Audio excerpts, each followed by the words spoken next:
Aside understanding the debate topic for each tournament and the theme of the tournament entirely, which informs the topics that the tournament brings up, the tournament organizers brings up, or the adjudication panel brings up, it's important you understand speaker roles.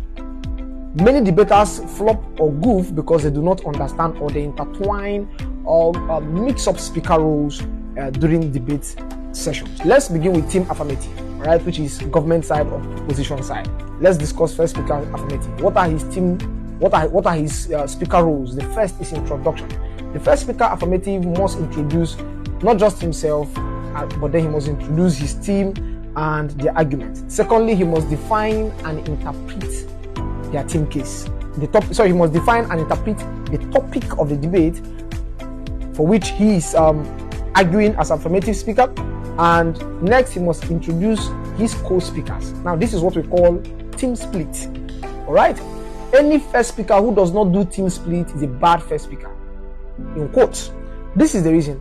Time may choke the team or the speakers to present their arguments comprehensively, the way they would desire to. All right?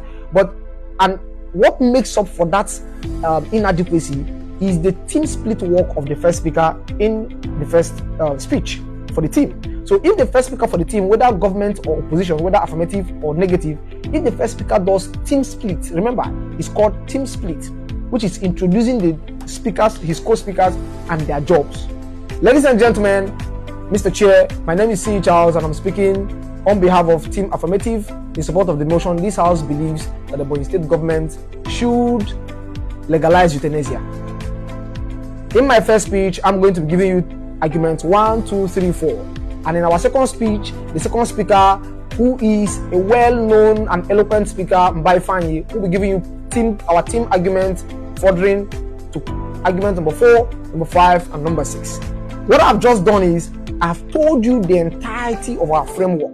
So if time chokes us and we're not able to cover that in our defense or in our closing statement, we can bring it up again.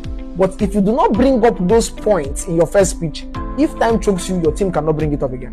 And opposition will have that as a window to, in quote, brutalize your team work. All right, so let me run through this again. First speaker affirmative, your job is introduction of your work. Second is in definition and interpretation of the topic, which is critical. I will address that later.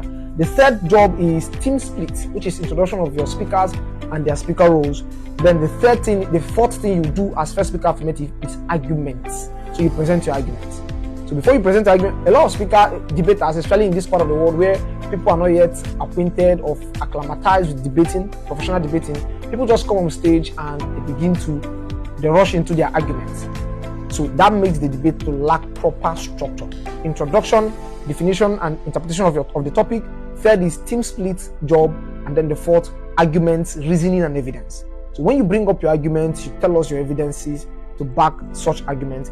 The fifth thing is to summarize your own case as the first speaker affirmative, not the entire team case.